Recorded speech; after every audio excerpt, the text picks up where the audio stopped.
Rich. Fade to music. It came along at such a perfect time. Hello, hello, hello, hello. Welcome to Kwaxiru. Yes, it is early for some of you. I know it is Saturday night hangover time. If you don't have any menudo, maybe my voice can help you clear your crudo. I hope so. So we have a really exciting show for you today. We are going to be talking with a very lovely human being, a handsome man. I noticed that we didn't have a lot of masculine energy on the Kwaxiru set. And I remember when I was starting acupuncture school, one of the things that they said was that it takes men 100 times longer to come and get treatment because I don't know, the teacher did something about like a pillowcase. Like imagine that there's a pillowcase and women don't have a lot of room inside of it, so they feel if you have a pebble in there they feel it, but a dude has like all this room inside his pillowcase and you just keep stuffing it until it bursts. That was the analogy he used. But anyways, it is not often that I meet men who are willing to be vulnerable, willing to be open, willing to be more present with the yin side of them, that softness. And I'm really excited to welcome him here. In Chinese medical thought, there is a concept that the yin is always stronger than the yang. And you can see this in water, even though it's soft and it rolls over and it takes time, but it can break through mountains.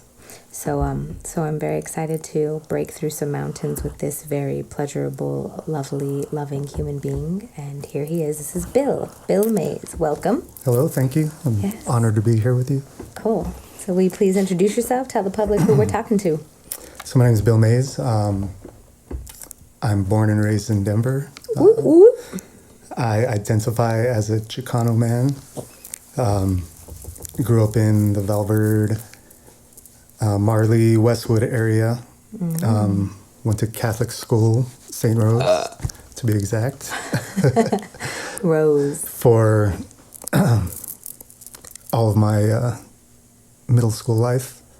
Had a scholarship to Regis, but I had to work to pay for the rest of my schooling. So as a young brown kid, cleaning up messes after these rich, privileged kids had their lunch and staying after school and mopping floors.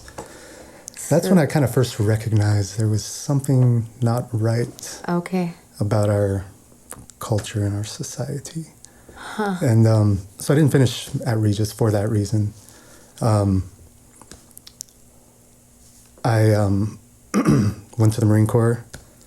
Right out of high school. And I'm proud of that. But again, you recognize where we stand in this society, our place in the society. Minorities. Okay. You know, you go in the Marine Corps, you see these officers and they're all white. They all come from privileged families. But the grunts are all people of color. You know, it's our escape. It's our only way out. And we feel like, all right, let's do it. That's what we're going to do for our country. We're going to be something. We're going to make something of ourselves. Right. You know, and I was proud to be there and met some wonderful people. And I'm still a proud Marine. That like gives me a little bit of like ansia in my Manipura chakra. I'm like, yeah. But I'm here to learn. Yeah.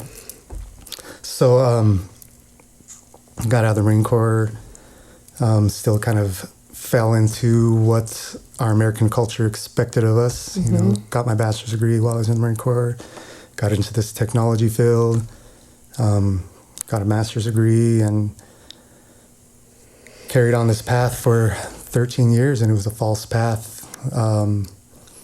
Something I was never passionate about, something I was just secure and blah, blah, blah. And a year and a half ago, I finally just resigned after 14 years of being a network administrator. And congratulations. to follow my true path, and I know it's my true path.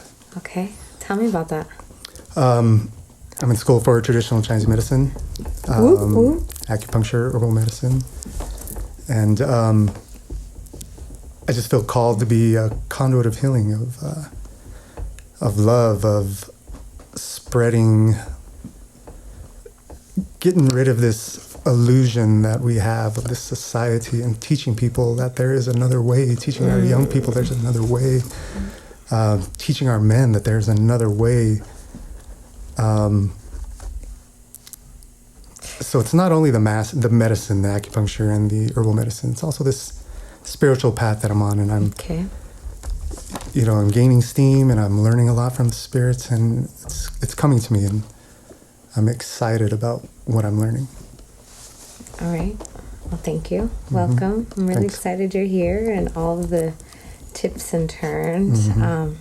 So as you know, this is a show about love, about all things love, and I decided to do this because I read something about Aphrodite, and it was talking about how Aphrodite just is love and wants to love for love itself and isn't like attached to different love, not this like jealousy thing. And the thing I was reading, it was in a book about goddesses, and it was talking about how even if someone is married or like in relationship, it's not that she wants to pull them apart, but she wants to be love for love itself. And I have constantly in my life come up against this idea of marriage and all in everything, it all being one for one, and that just not seeming whole. And also this idea of criminalizing love. And I know that comes from this puritanistic, patriarchal, post-colonization wounding that everyone has, and this idea of like ownership in marriage, ownership of a human being. And honestly, after I grew up as a Chicana in the United States of America, in a Catholic culture, going to Catholic school, I had this idea of myself that unless I got married out of high school, or like I would have to marry the one I lost my virginity to, or I would never be loved and I again. did get married out of high school. Did you? Yeah. because you were going to be condemned by the gods if you didn't? I mean, by God, the one true God? It's just... can't even explain what Right, I know. So that's why I'm here. I get it. Yeah, it's like, okay, so after I'm a 33-year-old woman, but like when I was 18 and I lost my virginity, I hate that vernacular too. It's like when I expanded myself to the fullness of loving intimacy, or when I decided to enjoy the carnal satiations of the beauteous wonder of the human form. When that happened, I was 18, and I thought that I was like ruined, and I carried this with me. I like went celibate for a whole year after that, and I like prayed every day to be forgiven for my sins. Anyways, then it just like Creator just kept giving me more people to love and kept giving me heartbreak, and I kept learning and kept expanding, and I'm in this place right now where I can still show myself love, show the lovers that I've had love, even if we're not in relationship anymore. Right. And I did this video on heartbreak, and it was like, I'm really good at heartbreak. Not many people can say they're good at heartbreak. Me, I'm good at heartbreak. So I was like, oh my God, love and relationships. Anyways. Yeah, my first eye-opener to the way things should be. Should be. That's, I don't know, we shouldn't be shooting everywhere. Well, this is the real this is the real should. So I met my kid's mother, out one night with some mutual friends, and we had a good night, and she was like, "Oh, we're gonna have a party at my friend's or my family's house if you want to come." So she already had a daughter from another man. And the party was at his family's house. Interesting. And I went feeling really awkward, but they were so welcoming to me. And, we don't grow up, even when I expressed that to my family afterwards, they're like, oh, they make a big deal about it. Like there's something wrong with it. No, tribe. That's what we're all and supposed it's tribal, to be doing. And the thing is with that situation is his family became my children's family. So his parents, my children consider them grandparents. That's beautiful. And he picks them up and hangs out with them, and we've always had a good relationship. And You guys are awesome. cool? Yeah, we've always been cool. You're like brothers. I loved that. Brother husbands. I love that unity. Well, we're not that close. No, like we're you homies. share We like are- a lover. we like are homies. We are Sister homies, wives yeah. share lovers. But it was, it was strange, and it opened up a lot of things for me. Like, wow, this is interesting. And when was that? That About, was like, that was a timing? while ago. That was 70s, 80s? no, not 70s. I mean, I don't I'm know. not that old, I don't, math and me, time isn't linear. That was I'm like- like 2. And I was I'm like 2000. 25, so Okay. 20 years ago. Okay. Yeah. Okay. Well, Less even than even 20. then, there's still a lot of like unpacking of masculine Mm-hmm. that has been done in that time. Like, so how old's your eldest child? He's 16. Okay. I have a 16 and a 13-year-old. Oh, Yeah. yeah. And they're beautiful.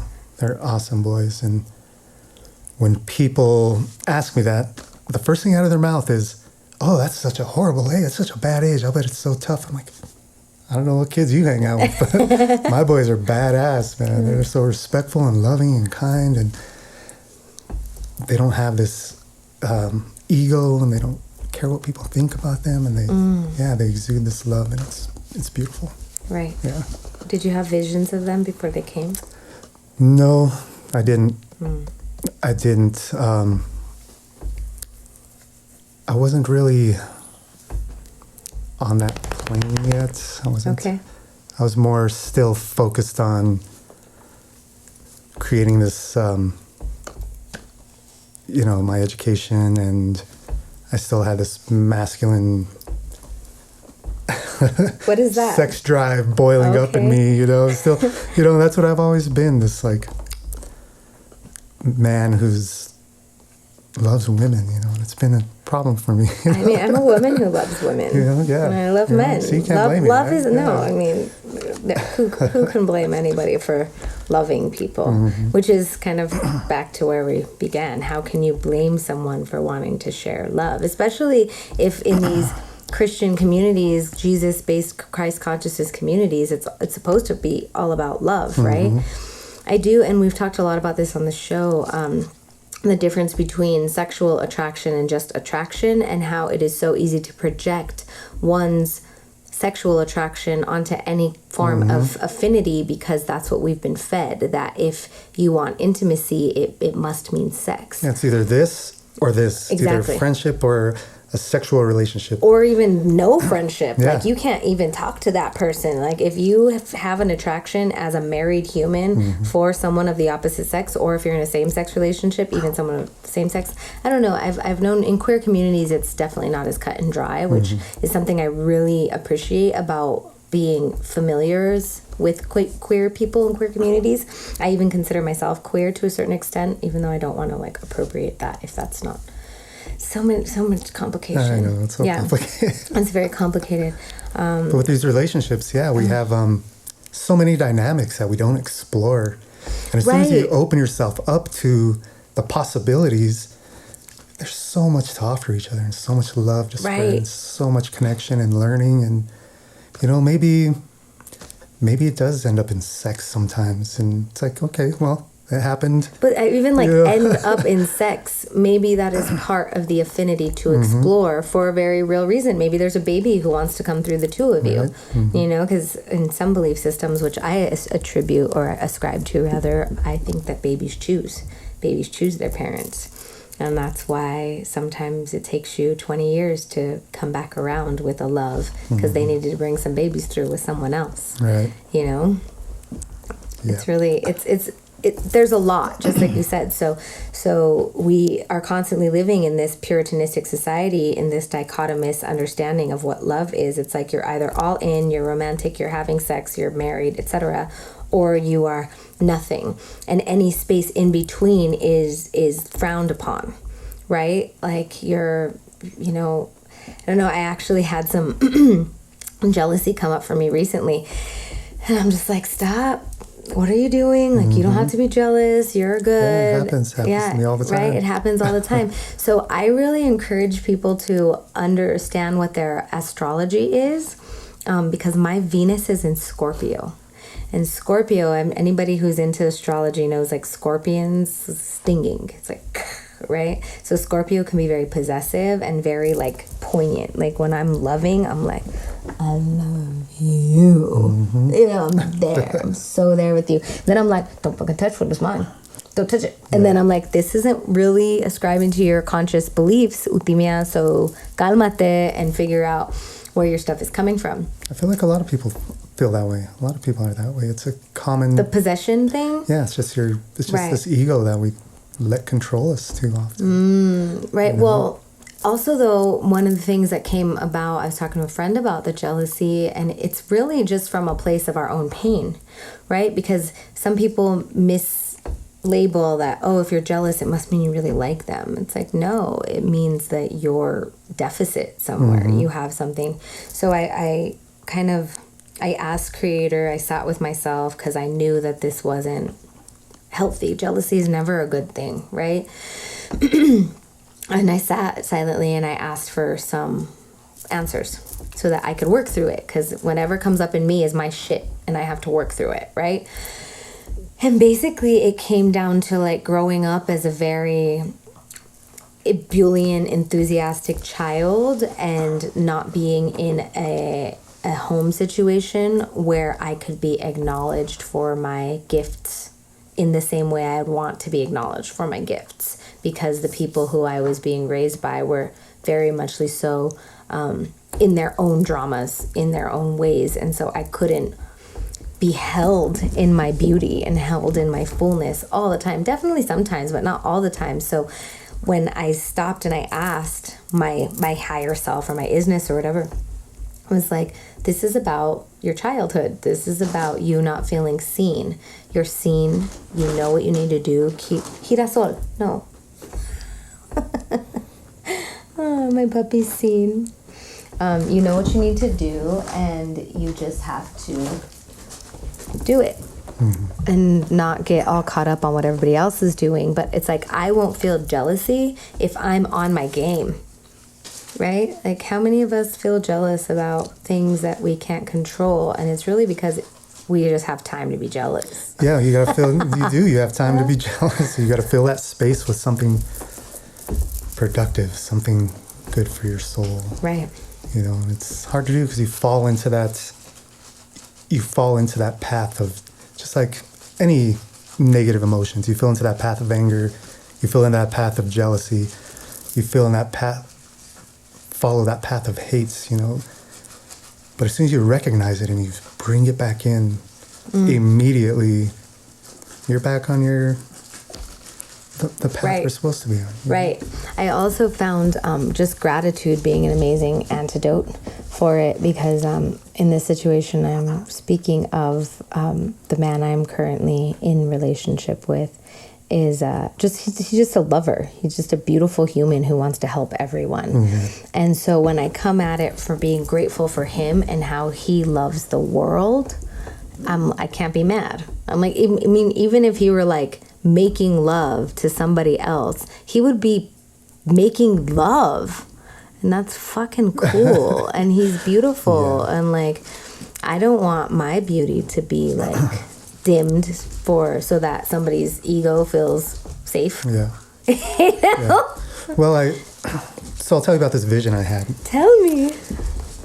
So the spirits had me on a chariot, okay, and they're marching me. It's my favorite tarot card, by the way. They're marching me through the city, and they're just like cheering for me, and there's gold and jewels, and they're throwing gold at me, and I'm up there, and I'm like, I feel shameful, I feel embarrassed, and I'm like, why are you doing this? Hashtag colonization. Yeah, I'm like, why are you doing this? I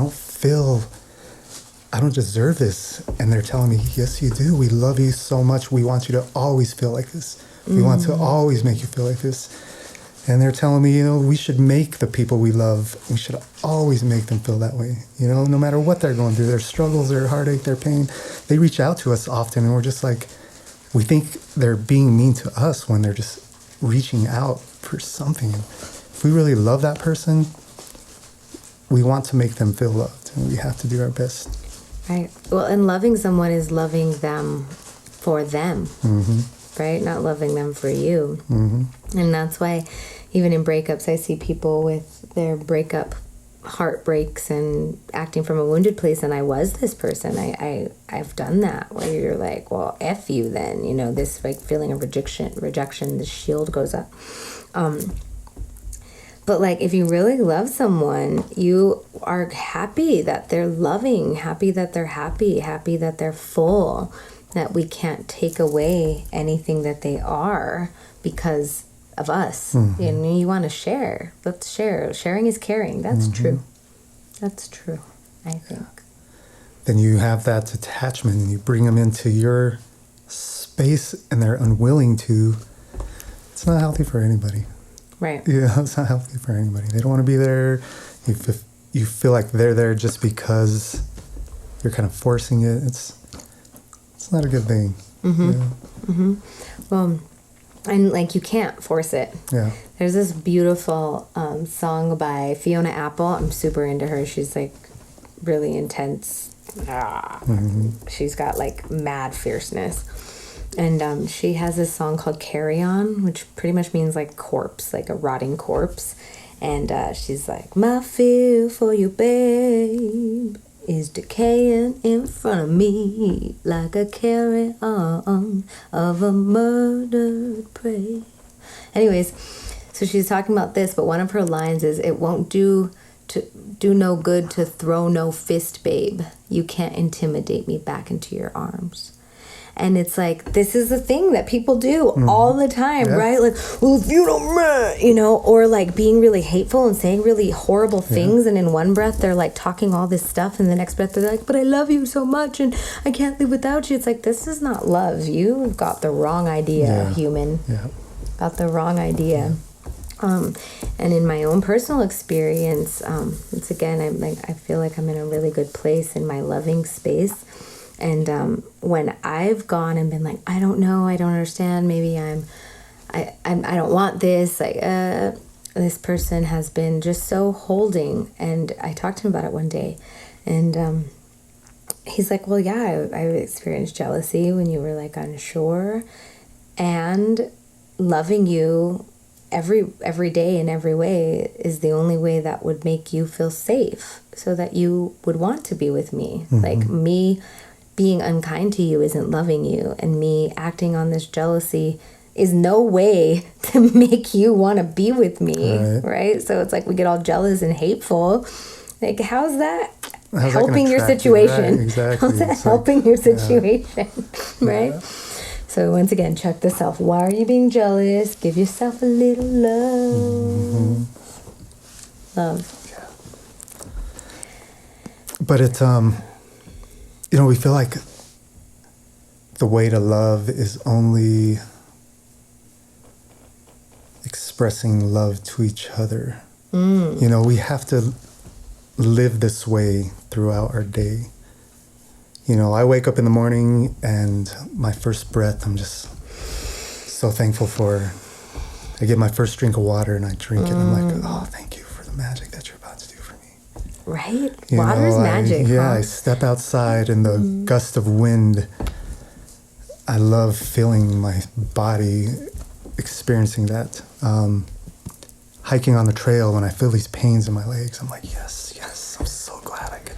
Like, feel that blood moving, that chi moving. You see the flower. No stagnation here. Yeah, you see the flowers. And you're like, man, I'm the only human being that's probably going to get to experience the beauty of that flower. Thank you. I'm so grateful. And gratitude. you know, just this loving way. If you make it part of your life, it's going to be who you are. You know, I want to exude love like the sun warms you, you know, as natural as that. I just want to always be loved. I mean, with poetry like that, I'm sure you will have no shortage of the, I want to exude love to you like the sun warms you. Yeah, I got to use that one. And you'll probably forget. It's okay. No one will come. Write that down. So one of the reasons I brought you here is we've been doing some processing together in group setting. And I wanted to talk about, because you had mentioned at one point you used to be a different way. You used to be a certain kind of man, and now you're a different kind of man, or you're looking to transform into this other kind of man. So would you speak to that? So, growing up, we have this idea of manliness, this idea of masculinity, this idea of machismo that we're ingrained with, and it's pounded into our head, and it's all we see. We see my dad being with multiple women, my grandpa, when we'd go to lunch, he'd be flirting with the waitresses, just like the control they had over their women. We walk around with our head up high and our shoulders back, and as soon as somebody gives you a dirty look, you're ready to fight, And it's this masculinity that we are taught to be, and the women I've had in my life, I've been so blessed because they've all been beautiful, wonderful women, and I've had a few long relationships that have always been ended by me being, unfaithful or having this feeling like I have this need to be this macho person, and could you use some descriptive words, like what to you is a macho person, or what to me now, or what to me then? They're either way. They're different. Actually, I would love to see the duality of it. Then what macho then is just being strong, being powerful, not being in touch with your feminine side, having control of your woman. Abuse. I'm like, control. Yeah, really, that's how it was. They had this abuse, but in an abusive way. This abuse was a real thing, and it was common. It was common. You mean like physical abuse? Physical abuse, mental abuse, verbal abuse. Just abuse. Fighting with other men just because. That's the way things. That's the way I thought things should be, but I've never been. I love to fight, and I've always loved to fight. It's just a thing that I love, and but I would never. But I never. But I've always loved loving people. I always loved friendship over that. But so I've ruined relationships by living that way, and it took a long time for me to realize that there's another way, and I guess when I had kids, you start learning this, you're like, man, I don't want my son to be like that. I want my boys to respect women. I want them to be kind and compassionate and strong and firm and take care of their bodies, but be ready to be the warrior that they need to be for these women, because that's our role as men, I believe, is to protect women, to cherish women, and to be warriors for them and for our loved ones when we need to be.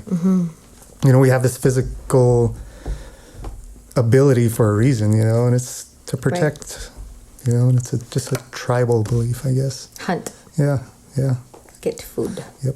Yeah. And so just living in a compassionate, kind way and being more in touch with these feminine aspects. My favorite thing in the world is going out in the mountains and foraging and collecting flowers and this and that, that's like, I love it so much. Like so right good. now I want to get out there, and those are kind of considered feminine qualities, yin qualities. And I don't want that to be something that men should feel ashamed to be. Right. Men, when I want to challenge a man, I'm like, all right, you're macho, you're big and badass. All right, let me give you a real challenge. You're always ready to fight this guy that steps on your foot or bumps into you at the bar. But let me challenge you. This is the real challenge. It's an easy way out. Let me challenge you this. Give him a hug. Give him a smile. Yo, bro, are you okay? Yeah, all man. right. Express. What's wrong? But out of a real place, Yeah. out of a real place. That's a challenge for a man. Yeah. That's a challenge for a man. To be vulnerable. So in your transition, because I find, especially as a healthcare practitioner, it's really easy to talk ideologically, right? Like, well, just don't be so toxic. Don't be such a toxic male. Like, all right, but let's take it to the digestible. What's an actionable step? So in your process of leaving this abusive man tendency behind, it's still super ingrained in our understanding of how we relate to women or men or each other or our parents or grandparents, etc. It's still super ingrained. But what are these for you? What have been actionable steps? Like how does your everyday life look different in shifting your ideological understanding and what you want to be? I've been working through this for a long time, so I feel fairly well evolved in that way. You know, I don't have any issues. You know, sometimes this, it's just baby steps. It's baby steps. You can't. What are those? You could baby never steps? approach. Maybe just something as simple as, all right, today when I'm driving, I'm not going to get this little road rage. I'm not going to flip somebody off. Okay. You know, and making that part of your everyday practice, and then. You know, it should be something you work on from the moment you wake up to the moment you fall asleep. It should be a natural part of you, you know, but you got to make it that way. If you didn't grow up that way, and that's not your... Right, it's work. Yeah, it's work. It's real work. And, you know, like we say, people vocalize this all the time. People vocalize these things, but they don't do the work to be that person, you know, but it's possible. Right. It's a possibility, but it is work. Right. Like I said, the easy way out is always the wrong way. You know, work is, you know, to get to a place you want to be is going to take work no matter what. So, but still with the actionable steps, like little things, what did you do in your life? Like when you realized this is something I don't want to be, like what were some of the things you stopped and started to replace those? Well, I think a lot of it was being honest with women when I meet them. Okay. You know, instead of being this, what they want to hear, luring them in, you know, starting a relationship and then veering off into infidelity. Okay. You know, just honesty. Right. Approaching women with honesty, with your true self. Letting them know, hey, I'm not ready to settle down. You know, I talk to other people. I have female friends that I hang out with. If you're okay with that, you know, we could move on with this, you know, and I expect you to be honest with me as well. You know? Right. That's beautiful. That's good. And that's the first thing I think is just being honest with yourself and with anybody you're interacting with. It doesn't only have to be romantic potentials. No. Right. You know. Right. Right. And like I think a big thing is boundaries too, but for me, I've been really visiting a lot of my past lives, as in not before this lifetime, but just my upbringing and where my wounds are, so that I'll look at them and be like, oh wow, that sucked, like, and I felt like this, and how am I going to rectify that in my own understanding of who I am, so that I don't project that pain or that woundedness in my relating to somebody else. So that looks like sitting by myself a lot and like going, whoa. And it also looks like I've been getting a lot of treatments. I have different healer people who I go to, and some people might do psychotherapy and massage and acupuncture, or go to curandero or curandera, friends that you hang out with, but just like really giving yourself permission to be raw with yourself about what your wounds are. Yeah. A lot of people don't take this personal time to sit and truly meditate on personal growth and issues, and it's a problem in our culture. And as soon as you make that part of your life, it makes a big difference. Yeah, so that's a good thing to talk about right now. It's just like this self-love. So we're like, self-love, I practice self-love by this, but what really is that? I've done a video on it on my Muse in Medicine page. It was a while ago though, and we're always growing, we're always transitioning, so it's really funny for me to see my videos from when I'm like, from like 5 years ago, And I just feel different. I feel so much younger. I feel so much less in my truth, even though I felt like I was then, but I've peeled away so many layers since then. So meditating is like just being able to sit with yourself. And I'll be honest, I don't do it as much as I feel like I should, even though we shouldn't be shooting everywhere. Stop shooting on me. I feel like I would benefit from doing more from being more silent more often. And when I do that, most of the time, because it's easy for our minds to and we're having thoughts as opposed to getting answers. So for me, because I'm a very intellectual person and I'm constantly making connections, I'm like a little detective. I'm like, oh, this is there, this is that. What does that mean? What was your relationship with your mother like? All these things I need to ask to quiet myself. Like ask the great divine. And I do believe in higher power. I think it looks different for everyone. Mm-hmm. But I give my power away to the Most High. And I don't call the Most High anything specific. Mostly I'll say Creator or Great Spirit. But everything has a spirit, right? You have a spirit. That light has a spirit. This little doggy has a spirit. I have a spirit. And all together, it's a great spirit. So my mom said. Mm-hmm. She learned that from a Lakota elder. And we just need to ask Great Divine to shut our minds up and give us answers. And that's what I did when I was dealing with my jealousy. I'm like, Creator, help me here, because I know this isn't good for me. What do I need to do for myself so I don't feel this way? And it was like, this comes from back in the day when you wanted to be seen and heard and you didn't get that. So you project that out. And I'm like, oh. And I'm like, I see you. I hear you. I see you. I hear you. And really taking that time with myself to be like, I see you. I hear you. I feel you. You're beautiful. I love you. Thank you. Thank you. Thank you. Thank you. Thank you. Thank you. Thank you. Thank you. Yeah. Right? Actions. Yeah. Yeah. Like, I say all the time, a man should look at himself at every reflection he walks by. To see if he's put together, see if he's clean, see if he's firm, see if he's has a head up high, see if he's standing up straight, see if you're exuding compassion and kindness. And if you see one of those things that's not happening, fix it immediately. Because reflection is a divine of what the future holds. Mm-hmm. Because what you see in the mirror is what the world is about to see in you, Right. Right, and same thing when you get like in altercations with people. Mm-hmm. I've known since I've been on this path of, okay, Eutimia,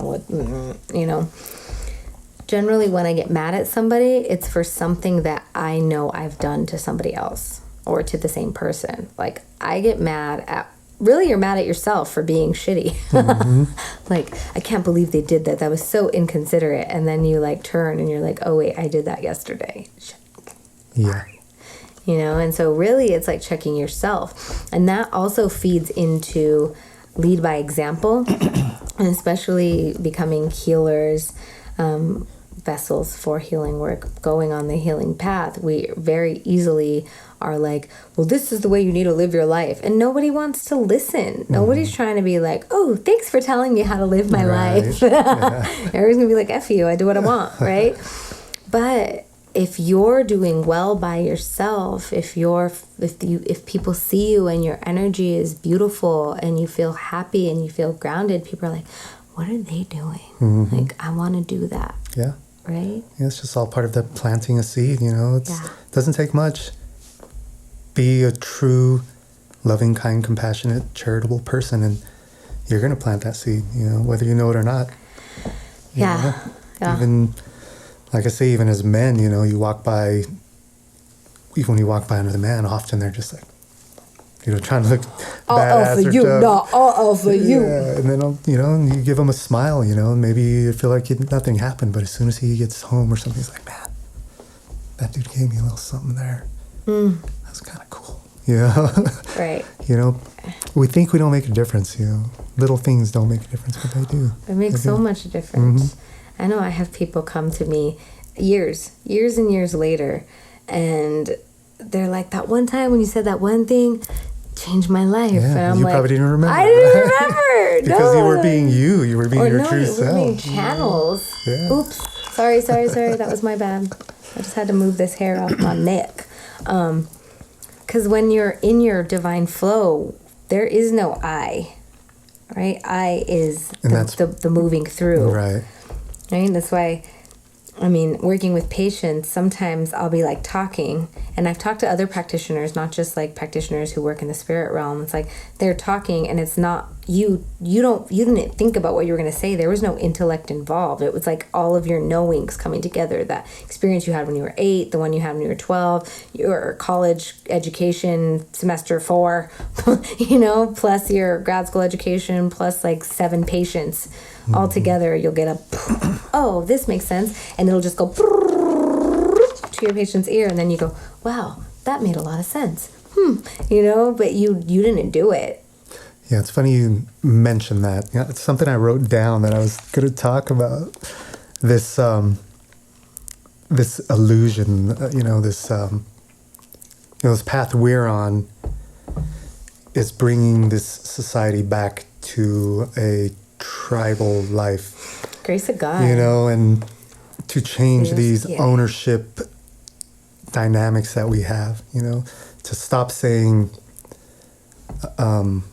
I and say we, to stop saying mine and say ours. That's a part of the work that I'm been working on. So you saying that kind of that it all comes from yeah, all of us, because there's no I. Well, right. yeah, And this community is not mine; it's ours. If it's ever going to work, right. if we're going to bring it I back, just got chills. if we're I going got to bring chills it back, along my large intestine and gallbladder meridians. Just like courage to move forward and let the shit go that ain't serving. Yeah. When I was meditating, so I did this really cool thing.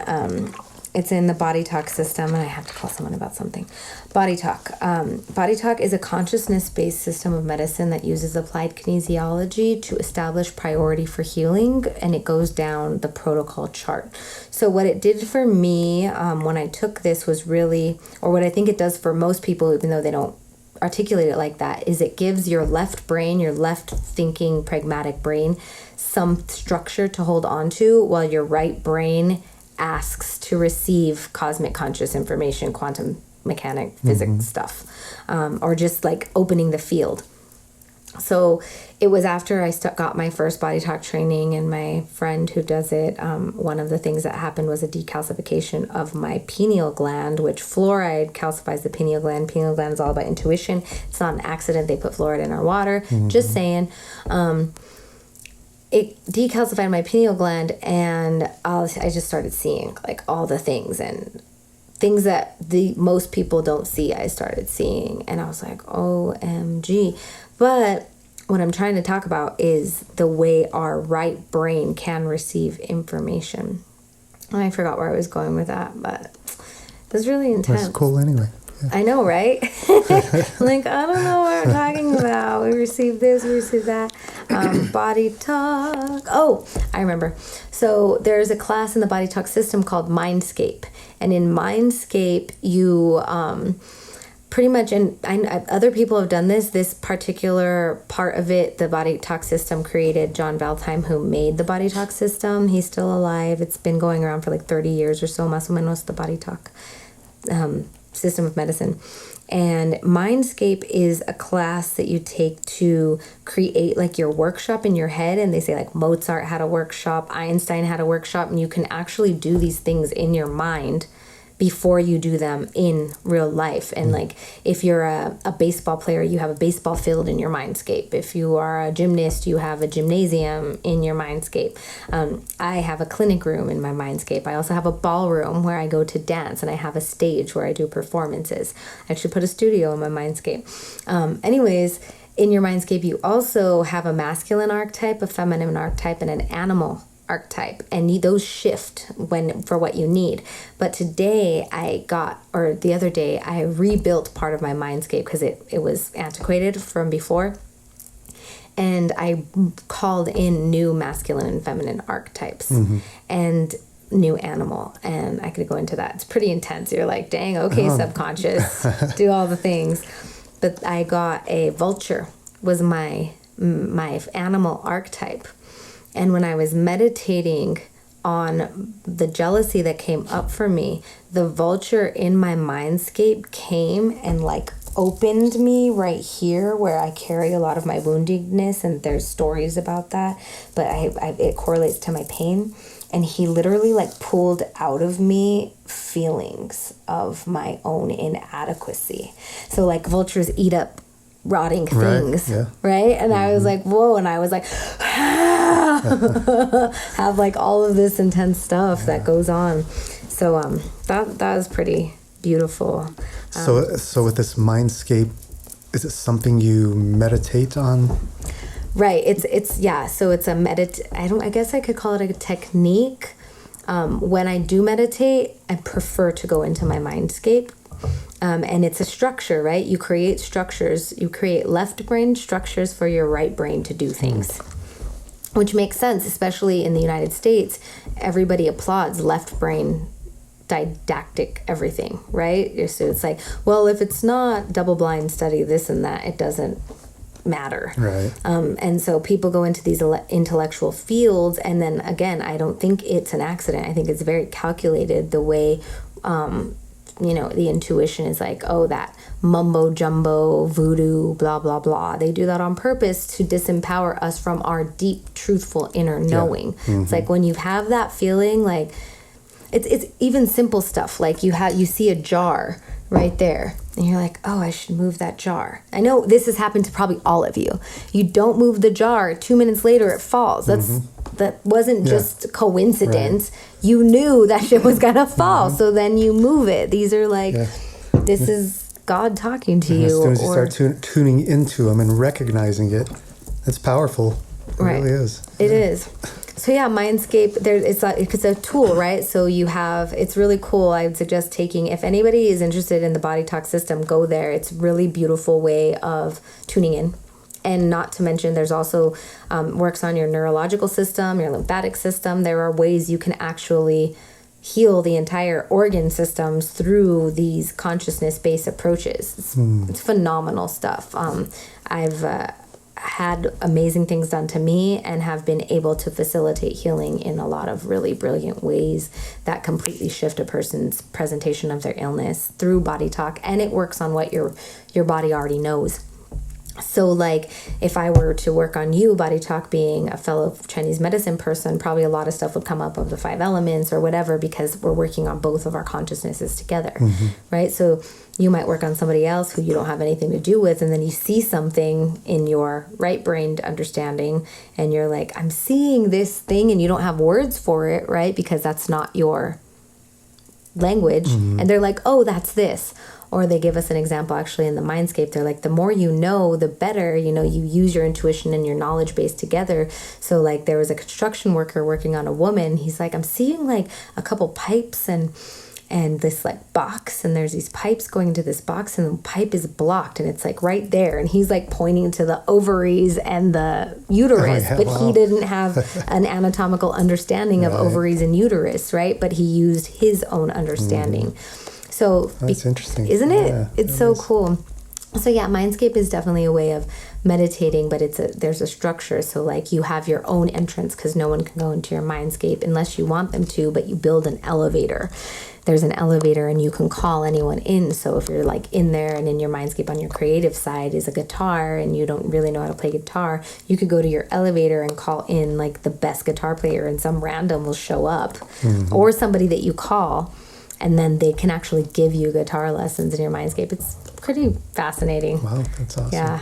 Yeah. And apparently all of these greats had Mindscapes, like Leonardo da Vinci, and they wouldn't call it that because this one is specific, but a lot of really amazing people in the past have done this kind of mind work.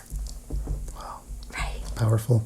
And the mind's powerful. You hear different people talk about there's no difference between thinking something and experiencing something, which is why it's so powerful for us to use our mind in healing ourselves, this mental healing.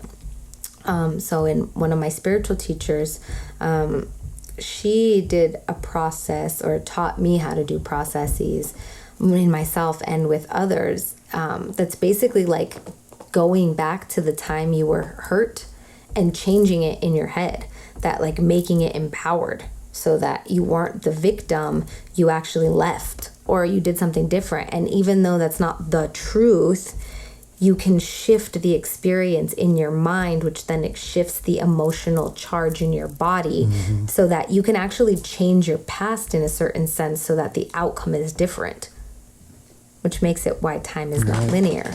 So I've done treatments before where it just comes up to do that, and like you talk someone through, okay, see that, what does that 12-year-old girl need? Give it to her. And then they come out a different person. Because they are some physical manifestations too. Specifically, because the mental, emotional, spiritual, and physical are not separate. They are not separate, which is why I get so frustrated. People, like, I've been watching Dr. Pimple Popper. Oh my god! Oh my god! Because like you see these like boils, you're like, oh my god, that's on the liver meridian. That she's probably pissed about something. Why don't you address the underlying root cause? But they don't know. Nope, they don't know. They know nothing about Just pop underlying root cause. And then 3 months later, they come back again and they pop it again, and it does somewhat affect the mental, emotional, spiritual, because they are all together. So every time it might come back smaller, but it still comes back. Yeah, it's just westernized 12. But it's on purpose. It's on purpose. And that's why, like, to be connected to yourself and your own intuitive understanding is really an act of revolution or evolution. We're moving away from these antiquated paradigms that are not serving our highest selves, and we're doing so by connecting first with the self. So everybody check yourself when, like, are you connecting? Do you immediately deflect to pot or alcohol or your TV or all these other mechanisms of not looking at your own shit? Because then you stay blinded and you don't connect here. You don't connect here. You don't connect here. And it's not something new. We're going back to the way the ancients used to connect. Yes. Yeah, and we in think community it's a new. too. People call this new age or I hate that. alternative medicine It's or like, whatever. But yo, it's this the is true way. traditional It's the way we're medicine. supposed to be. It's the way we're supposed to connect with nature and spirit. We used to have that connection, and it was powerful. And even now, without me having this lineage or my family not raising me that way, I connect. I connect when I'm in the woods and I'm meditating, or when I'm using plant spirit medicine. The connections are real. The downloads are real, and it's teaching me ways of living. It's teaching me ways of connecting with nature. It's teaching me ways to love. It's teaching me ways to take care of my body. Yeah. Just because The plants talk to you. just because we physically, science knows certain things about our body. There's so much there, in the depths of our cells and the energy flowing through it, and we have the power to connect to that. Right. And it doesn't take classes or somebody to teach you that. It just takes you putting the intention and the time into practicing it daily, and it comes to you. Right. Well, and I want to address, because yes, and all of that, but you also put like science in quotation marks, and I've done that before too. I want to let you all know that the people who call themselves science are not science. They are highly paid laboratory professionals who also get paid to leave out a bunch of evidence or not look at specific things, and then they call themselves science.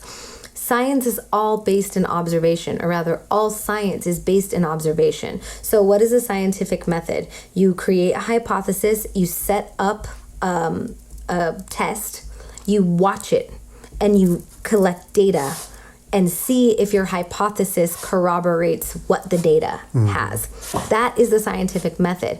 So if we can do that on anything, it is science. So these people who are highly paid government agents to create specific outcomes and then feed that to the people for profit, that is not science. Yeah, it's an agenda. That's all it is. Yeah, and that doesn't mean that process can't render really interesting findings that can give us information about cool stuff. but they can also give us misinformation that actually isn't science. So just so you guys know that. It's focusing on this small part of science when there's so much more that we're missing out on, and Yeah, so much more to learn and to know. it's true. So I think we're at about time. Wow, it went by really fast. Huh? Is there anything? We have 5 minutes? Oh, we have 5 minutes. Cool. All right. So yes, there's that thing about science. So I encourage everybody to do your own scientific observation.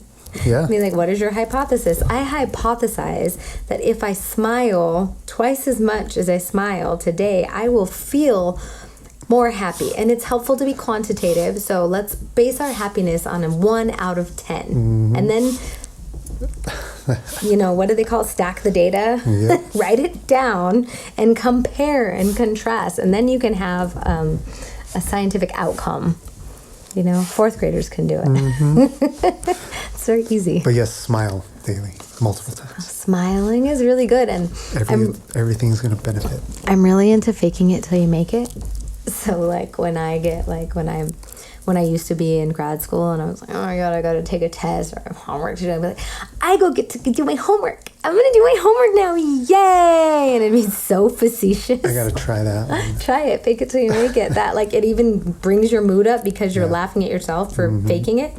Right? And then you're like, okay, I'm going to do this now. Woohoo. Ooh, laundry. Yes, I love laundry. But then bringing it back to gratitude, you're like, I have all these clothes. Look at this, all these pretty things I get to wear. Yes. I do that with school all the time. Yeah. Like, homework. Oh, man, this was my choice. I'm just happy I'm capable and I'm happy I have the opportunity. Right. Well, it's also, I think, helpful to note that institutionalized education is not natural by any means. Back in the day, tribally, we would have people who would just naturally veer toward some career, for lack of a better choice, that's not coming to me right now. So like the kids who like to hang out with the medicine man would go hang out with the medicine man, and the kids who like to go hang out with the architect would go hang out with the architect, and all so on and so forth. There wasn't like, okay, everybody sit in a chair and get your notebooks out, and I'm going to be a talking head at you, not with you, at you for the next hour and a half. That's just reductionist bull. My my grades are barely passing, and there's a reason, because we learn herbs. Last week I had 21 herbs I had to learn in 1 week.